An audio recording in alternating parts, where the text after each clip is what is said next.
ধন্যবাদ জানাচ্ছি আপনাকে। আমাদের ১৪ জেলা প্রশাসক স্যারের নির্দেশনা অনুযায়ী আমরা প্রতিটা ইউনিয়নে এবং পৌরসভায় ৭,০০০ করে মোট ৫৬,০০০ গাছ আমরা এই ফুলবাড়ি পৌরসভায় আমরা লাগাচ্ছি। আমাদের গাছের মধ্যে আছে মেহগনি, তিস্তা, যেগুলো কাঠ উৎপাদনকারী গাছ। কারণ যে গাছ ওর তো ওই মাথা রয়েছে এই গাছের মাটিটা কিন্তু খুব গুরুত্বপূর্ণ। সেই গাছ যে ওরা কীভাবে গাছ করছে সেটা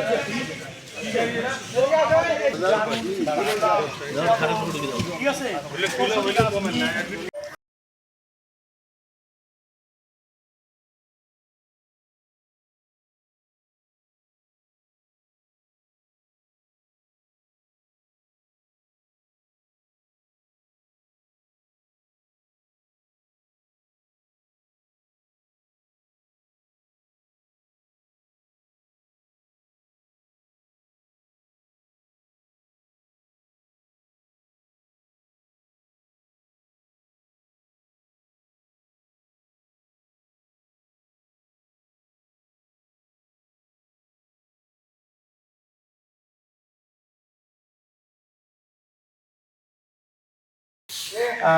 আমাদের এছাড়া আছে ঔষধি গাছ আছে, জাতনি, অর্জুন, হরিতকি, বহেরা। আমাদের বিভিন্ন ফলের গাছ আছে, ফলজ গাছ আছে, যেমন আপনার নারকেল, জাম, কাঁঠাল, আম, লেবু।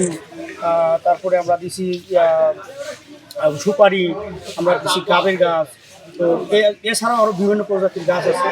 আমরা মোট এছাড়াও আমরা দিচ্ছি বিভিন্ন সৌন্দর্য বর্ধনকারী গাছ, যেমন জারুল, কৃষ্ণচূড়া, সোনালু, এসব গাছ দিচ্ছি। এই কদম গাছ দিচ্ছি আমরা। মোট প্রায় ৩২ রকমের গাছ আমরা ফুলবাড়িতে এবার লাগাচ্ছি। আমি পরিবেশ রক্ষার্থে, পরিবেশ সুরক্ষায় এই গাছগুলোর ভূমিকা অপরিসীম। আমরা এই গাছ ছাড়া বা এই অক্সিজেন ছাড়া আমরা এক মুহূর্ত বাঁচব না বা বেঁচে থাকার চিন্তাও করতে পারি না। আপনারা দেখছেন যে আমাদের চারপাশে বিভিন্ন আগ্রাসী গাছে ছেয়ে গেছে, যেমন আপনার আকাশমণি বা ইউক্যালিপটাস। এগুলো আমাদের পরিবেশকে আরও উত্তপ্ত করে বা দূষিত করে।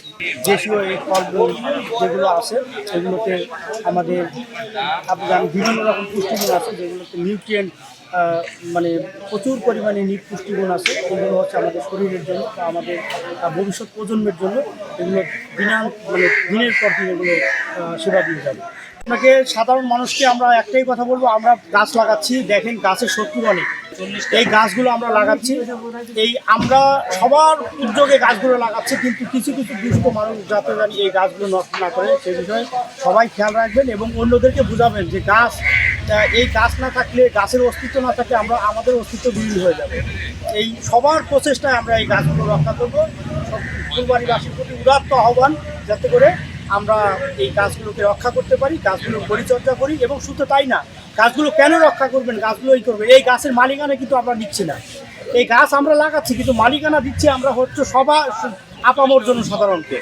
তারা এই গাছের মালিক, তারা ভবিষ্যতে এই গাছের যে গাছ থেকে যে বেনিফিট আসবে, তারা হচ্ছে এই বেনিফিটটা নেবে, তারাই হচ্ছে মূল বেনিফিশিয়ারি। তারা গাছগুলো যদি রক্ষা করে, তাদের ভবিষ্যৎ সুরক্ষিত হবে। দৈনিক বাংলাদেশ মিডিয়া, সত্যের সন্ধানে সারাক্ষণ।